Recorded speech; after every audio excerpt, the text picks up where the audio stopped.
I am Dr. Jessie John, Assistant Professor, Department of Anatomy, Jyoti Vidyapeeth Women's University, Jaipur. Today we are discussing the anatomy of newborn skull. And if you have any doubt, any query after the session, and then you should mention it in the comment box, and it will be resolved very soon. Newborn skull के कुछ striking features हैं. एक तो huge size of its cranium and relatively small size of its facial skeleton. तो हमने देखा है कि स्कल तो स्केलेटन से बना होता है, एक तो क्रेनियम एंड दूसरा है फेशियल स्केलेटन. जो फेशियल स्केलेटन है वो क्रेनियम के एंटीरियरली सिचुएटेड रहता है, लेकिन न्यूबॉर्न स्कल में जो क्रेनियम का है उसका हुज साइज होता है वो फेशियल स्केलेटन से काफ़ी बड़ा होता है. न्यूबॉर्न में अगर बात करते हैं, ये क्रेनियम का 1/7 पार्ट बनाता है. Facial skeleton is small and ये कंसिस्ट होता है कुछ tiny collection of the bone that is clustered under the anterior part of the cranium. तो हम पहले से ही जानते हैं कि क्रेनियम के एंटीरियर पार्ट में ये फेशियल स्केलेटन होता है, और यहाँ जो फेशियल स्केलेटन है बहुत सारी बोन से मिलकर बना हुआ होता है, जो एक तरीके से इकट्ठी हुई होती है क्रेनियम के एंटीरियर पोर्शन में. और अगर हम देखते हैं फेशियल स्केलेटन को, तो ये जो क्रेनियम का है 1/7 पार्ट बनाता है. जो क्रेनियम का हुज साइज है, इसलिए हो सकता है कि ये जो ब्रेन का डेवलपमेंट होता है वेरी फास्ट होता है, इसलिए क्रेनियम का काफ़ी बड़ा साइज होता है. और हम देखते हैं कि brain 25% of its adult size at birth. जब जो एडल्ट का साइज होता है जो ब्रेन का, उसका 25% ये बर्थ के टाइम ही होता है. और जब ये 4 साल का हो जाता है, अपने 4 साल की एज में हो जाता है, तो 75% वहाँ तक ये ग्रोथ कर लेता है. तो इसी कारण जब ग्रोथ होता है ब्रेन का, तो उसको एक स्पेस चाहिए होता है, इसीलिए क्रेनियम काफ़ी बड़ा होता है regarding to comparative to facial skeleton. जहाँ पे फेशियल स्केलेटन की बात करते हैं, तो बर्थ के टाइम जो मैंडिबल एंड मैक्सिला रहते हैं, ये रूडिमेंटरी स्टेज में रहते हैं. रूडिमेंटरी स्टेज का मतलब है उनकी ग्रोथ इतनी नहीं होती, वो बिगनिंग वाले स्टेज में रहते हैं. And non eruption of teeth, उस टाइम कोई टीथ का डेवलपमेंट नहीं हुआ होता है. और जो मैक्सिलरी एयर साइनस है काफ़ी छोटे होते हैं, और जो नेजल कैविटी है वो भी काफ़ी छोटी होती है. तो इस कारण से ये जो कारण है हमारे पास, इस कारण फेशियल स्केलेटन काफ़ी छोटा होता है. तो छोटे होने का रीज़न यही है, और क्रेनियम के हुज साइज का होने का रीज़न जो ब्रेन का है डेवलपमेंट बहुत फास्ट होता है, इसलिए उसको स्पेस चाहिए होता है. अब हम यहाँ पे हमने देखा है कि फ्रंटल जो पैराइटल बोन आपस में मिलते हैं, वहाँ पे कोरोनल सुचर होता है. जब पैराइटल बोन आपस में मिलती है, तब वहाँ पे सजिटल सुचर बनता है. पैराइटल और ऑक्सीपिटल जब मिलते हैं, तब लैम्डोइड सुचर बनता है. लैम्डोइड इसके कारण क्योंकि ये लैम्डा शेप में होता है, इसलिए इसको लैम्डोइड सुचर दिया गया है. दूसरा यहाँ पे कि जब ये कोरोनल सुचर सैजिटल सुचर बनते हैं, यहाँ पे एंटीरियर फॉन्टेनली बना हुआ होता है. वहीं पे जब सैजिटल एंड लैम्डोइड जब वहाँ पे ज्वाइन करते हैं, वहाँ पे पोस्टीरियर फॉन्टेनली बना हुआ होता है. मीन्स यहाँ पे इसका आर्टिकुलेशन अभी तक हुआ नहीं होता है. तो हम न्यूबॉर्न स्कल में कुछ फीचर्स हैं हम देख सकते हैं. फॉन्टेनेलिस bones of the vault of the skull are ossified in membrane, and birth में partially ossified, and 6 unossified area are seen between the bones which are called fontanelles. तो यहाँ पे बोन्स जो होती है स्कल की वो ओसिफाइड होती है मेम्ब्रेन के अंदर, लेकिन बर्थ के टाइम ये पार्सली ओसिफाइड होती हैं. और जो 6 एरियाज हैं न्यूबॉर्न स्कल में, तो वो 6 एरियाज यहाँ पे सिचुएटेड रहते हैं इनके स्कल में, जो कि बोन्स के बीच में होती हैं. और जो अनओसिफाइड एरियाज है जिनको हम फॉन्टेनले कहते हैं. फॉन्टेनले सर्व टू इम्पोर्टेंट पर्पस क्यों होते हैं एक न्यूबॉर्न में, तो यहाँ का इनका इम्पोर्टेंस इसलिए है कि ये कुछ स्कल की बोन्स को ओवरलैपिंग के लिए एक स्पेस प्रोवाइड करती है. चाइल्ड बर्थ के टाइम जब स्कल की बोन्स हैं आपस में बर्थ के टाइम जब ये कैनाल से निकलता है, उस टाइम स्कल की बोन्स और आपस में ओवरलैप कर सकती हैं, तो ये इस तरह का एक स्पेस प्रोवाइड करता है। एंड जो ये बोन्स है आपस में एक दूसरे से अलग हो सकती है क्योंकि अभी ओसिफाइड हुई नहीं है, तो ये जो ग्रोथ है ब्रेन का उसको परमिट करती है।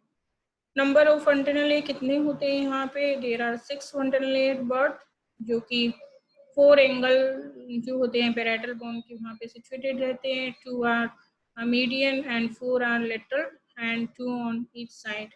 तो एंटीरियर पोस्टीरियर मीडियन साइड में होते हैं, 4 लेटरल साइड में होते हैं, स्फिनोइडल एंड मस्टोइडल दोनों इस साइड में। तो इस तरीके से 6 फंटनले हो गए। Anterior fontanelle is situated at the place where the two parietal bones and two halves of the frontal bone come close together. And सबसे बड़ा होता है, डायमंड शेप का होता है, और अगर इसकी लेंथ देखें तो 3 to 8 सेंटीमीटर होता है, एंड इसकी विड्थ देखें तो 2.5 से 5 सेंटीमीटर के बीच में होता है। पोस्टीरियर फंडनली देखें तो ये यहाँ जंक्शन पे जब हम पहले बात कर चुके हैं, सैजिटल अलैम्डेड सुचर जहाँ पे मिलते हैं वहाँ पे सिचुएटेड होता है, और इसकी जो शेप होती है ट्रायंगल होती है, हमने पिक्चर पे देख चुके हैं।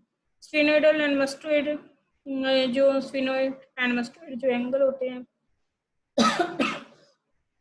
पैराइटल बोन के वहाँ पे होते हैं, स्मॉल होते हैं इनकी बजाय, और इरेगुलरिटी होती है, उनमें कोई पर्टिकुलर कोई शेप नहीं होता है। Posterior fontanelle closed soon after the birth, lateral fontanelle closed within a few weeks of the birth, and anterior fontanelle closed by 2 years of age. तो पोस्टीरियर जो पीछे का फंटनले है जो ट्रायंगुलर शेप में बर्थ के तुरंत बाद में क्लोज हो जाता है, और जो लेटरल साइड में है बर्थ के कुछ एक वीक्स बाद में क्लोज हो जाते हैं। लेकिन जो एंटीरियर फंटनले हैं जो कोरोनल एसेजिटल सुचर के आपस में मिलने से बनते हैं, वो 2 साल तक के बाद ही ये बंद होते हैं। अब हम टिम्पेनिक कैविटी की बात करते हैं, वो मिडल ईयर कैविटी है, और मस्टर्ड प्रोसेस की बात करते हैं। तो tympanum is well developed cavity at the birth. Mustard process does not begin to develop until the end of the second year. तो यहाँ पे वेल डेवलप्ड होती है बर्थ के टाइम टिम्पेनिक कैविटी, लेकिन जो मस्टर्ड प्रोसेस होता है वो सेकेंड ईयर के लास्ट तक जाके डेवलप होती है। Before the mustard process develop, the facial nerve is a subcutaneous structure and is in danger of being cut by incision behind the ear if it extends too far down. In adult, it is 2.5 to 3.8 centimeter from the surface, being pushed to the base of the skull by the development of the mustard process. तो इसमें जो मस्टोइड process है वो second year के last तक जाके develop होना शुरू होती है।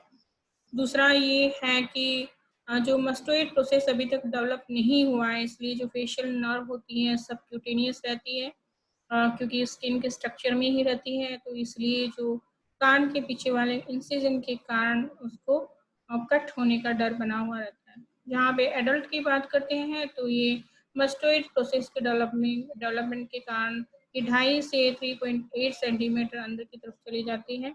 इसी के कारण ये अब सरफेस पे बनी हुई नहीं रहती, जहाँ पे फेशियल नर्व सबक्यूटेनियस स्ट्रक्चर है एक न्यूबॉर्न बेबी में, और वहीं पे ये मस्टर्ड प्रोसेस बने रहने के कारण एडल्ट में अंदर की तरफ पुश या धकेल दिया जाता है।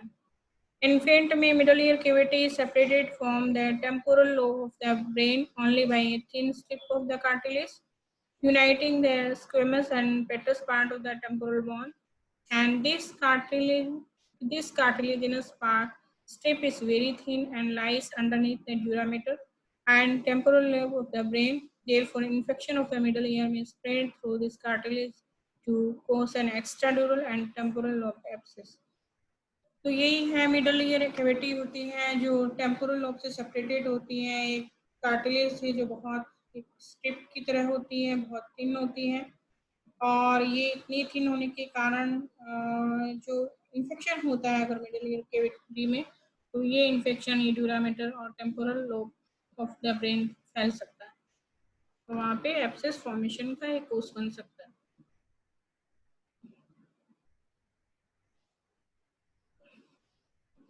अब हम स्कल की बात करते हैं, न्यूबॉर्न स्कल की। तो paranasal air sinus. So frontal ear sinus does not exist at birth. It begins to develop during the first year and reaches its full development between the 15th and 20th year. Maxillary ear sinus is rudimentary at birth. It reaches its full development between the 15th and 20th year. तो paranasal air frontal तो बिल्कुल ही नहीं होते। Maxillary जहाँ बात करते हैं rudimentary होते हैं, फिर ग्रोथ स्पर्ट होता है तभी ये लोग डेवलपमेंट होता है। वहीं पे फ्रंटल एयर साइनस का भी जब एक ग्रोथ स्पर्ट होता है तभी डेवलपमेंट होता है।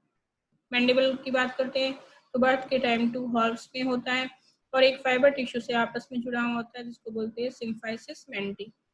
फ्रंटल बोन भी एक 2 हॉर्स में होता है, फाइबर टिश्यू से जुड़ा हुआ होता है मिड लाइन में, जिसे बोलते हैं मेटोपिक सुचर, जो कि कभी कभी एडल्ट्स में दिखाई देता है। बेसियो ऑक्सीपिट एंड बेसिस फेनोइड, ये भी आपस में जुड़े हुए होते हैं हाइलिन कार्टिलेज के एक पीस से, एंड ये जो ग्रोथ होती है स्कल की लेंथ में, इसके लिए रिस्पॉन्सिबल होते हैं। सुचरल बोन्स, वर्मियन बोन्स, ये स्मॉल इरेगुलर बोन्स होते हैं जो सुचर्स में प्रेजेंट होते हैं। They are formed by additional ossification center. They may occur in near suture. They are most numerous in lambdoid suture. Sometimes they occur at fontanelle, especially in lambdoidal and mastoid fontanelle. In lambdoid fontanelle, they are present interparietal bone, and independent bone at lambda is called inca bone or Goethe ossicle. In the adult skull, they are most common at the lambda and the asterion. The vermian bone are common in hydrocephalic skull. तो ये suture side पे अगर कोई bones present है जिसको हम vermian बोलते हैं, जैसे यहाँ पे लैम्डेड सुचर है, यहाँ पे वर्मियन बोन प्रेजेंट है। तो यहाँ पे हम असाइनमेंट में ये दे रहे हैं कि हमने न्यूबॉर्न स्कल के बारे में पढ़ा है, हमने एडल्ट स्कल के बारे में पढ़ा है, तो क्या डिफरेंस है दोनों के बीच में, ये आपका असाइनमेंट है और आपको लिखना है।